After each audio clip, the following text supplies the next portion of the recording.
So hello बच्चों, welcome to exam news. सो बच्चों, इस वीडियो में मैं आपको यूपी बीएससी नर्सिंग के बारे में पूरी जानकारी देने वाला हूं कि आपके बीएससी नर्सिंग के फॉर्म कब आएंगे एंड वो कितने मार्क्स का पेपर होता है एंड एलिजिबिलिटी क्राइटेरिया क्या होता है एंड सिलेबस क्या होता है। सो वीडियो में एंड तक बने रहें।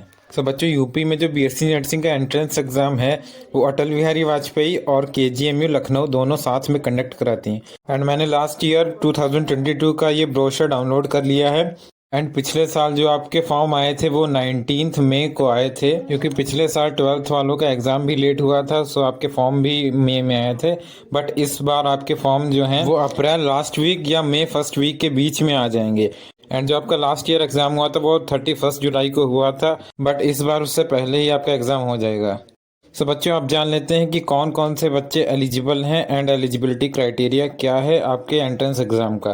तो जो पहला एलिजिबिलिटी क्राइटेरिया है वो है minimum age for admission is 17 year और before 31 December 2022। The maximum age limit for admission is 35 years for unreserved OBC, EWS, SC and ST. However the maximum age for candidates with physically disability will be 40 years. मतलब इसमें यह कह रहा है कि सारी category की जो मिनिमम एज होगी वो 17 ईयर्स होगी एंड मैक्सिमम एज आपकी 35 ईयर्स होगी।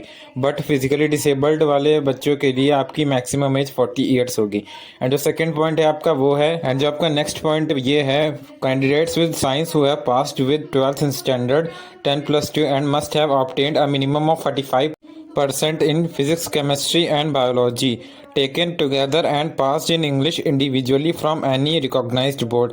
However, the relaxation of 5% of total marks in core subjects PCB in 10+2 will be given for SC, ST and OBC candidates. मतलब इसमें ये कह रहा है कि आपके पास physics, chemistry and biology plus English होनी चाहिए 12th में, एंड आपको 45% मार्क्स लाने हैं अनरिजर्व्ड कैटेगरी के लिए, एंड आपके 40% मार्क्स होने चाहिए इन सारे सब्जेक्ट्स में SC, ST एंड OBC के लिए। एंड अगर आपके पास ये सब्जेक्ट नहीं है सो आप एंट्रेंस एग्जाम में अप्लाई नहीं कर सकते। एंड जो आपका नेक्स्ट पॉइंट है वो है, candidates are also eligible from state open schooling recognised by state government and national institute of open school NIOS recognised by central government having science subjects and English only. मतलब इसमें यह कह रहा है कि जो ओपन स्कूलिंग वाले बच्चे हैं वो भी एलिजिबल हैं, बट उनके पास सारे सब्जेक्ट्स होने चाहिए जैसे physics, chemistry, biology and English, and वो स्टेट एंड सेंट्रल गवर्नमेंट के द्वारा रिकॉग्नाइज्ड किए जा चुके हैं। जो आपका नेक्स्ट पॉइंट है, that English is a compulsory subject in 10+2 for eligibility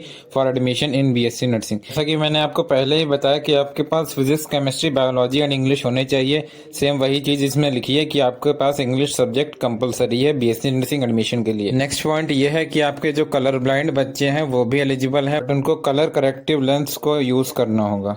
next point आपका यह है कि the selection of the candidate will be subject to medical fitness. No selected candidate will be permitted to join the course unless declared medically fit by the medical board appointed by the university.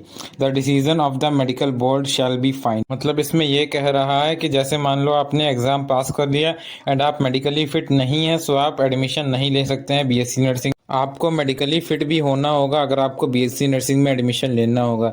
And चलिए आप बात कर लेते हैं कि आपको form कहाँ से भरना होगा, पेपर कितने मार्क्स का होता है एंड सिलेबस के बारे में। सो जो आप 5.2 पॉइंट देख पा रहे हैं उसमें लिखा है, application for the aforesaid examination can be done through online mode only via link provided on the KGMU Lucknow and Atal Bihari Vajpayee medical university Lucknow official websites https://www.kgmu.org और abvmu.edu.in. Candidates are advised not to share their user ID and password with anyone else. तो जो आप form भर सकते हैं वो आप online mode में भर सकते हैं।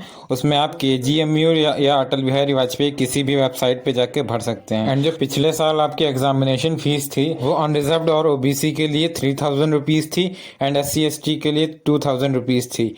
एंड चलिए अब एग्जामिनेशन के बारे में बात कर लेते हैं। जो आपका एग्जामिनेशन होता है वो 3 घंटे का होता है, 180 मिनट्स का। एंड आपको एग्जामिनेशन हॉल में एग्ज़ाम शुरू होने से 1 घंटे पहले पहुंच जाना होता है। एंड आपका जो एग्ज़ाम होता है वो ऑफलाइन मोड में होता है। एंड वो MCQ क्वेश्चन होता है जिसमें आपको बबल फिल करने होते हैं OMR शीट में। एंड जो आपके क्वेश्चंस होते हैं वो 200 होते हैं टोटल। एंड सारे क्वेश्चंस 1 मार्क के होते हैं। एंड चलिए अब बात कर लेते हैं कि आपकी नेगेटिव मार्किंग होती है या नहीं।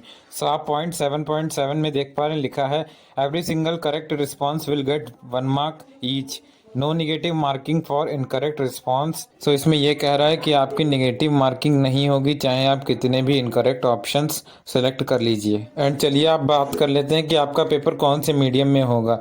आप 7.8 में देख पा रहे हैं, लिखा है medium of examination English.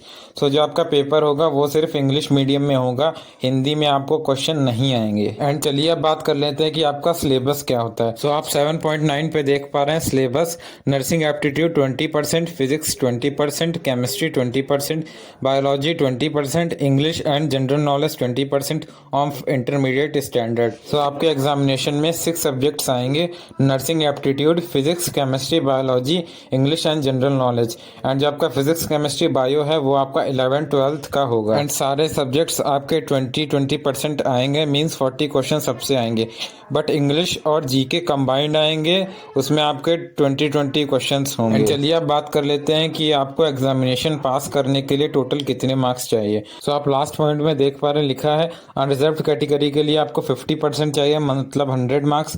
And SC ST OBC के लिए आपको 40% चाहिए, मीन्स 80 मार्क्स चाहिए। बच्चे, मैंने आपको UP BSc नर्सिंग के बारे में पूरी जानकारी दे दी है। अगर आपको वीडियो पसंद आई है तो वीडियो को लाइक करें एंड ऐसे ही नर्सिंग न्यूज़ के लिए चैनल को सब्सक्राइब भी कर दें। Thank you.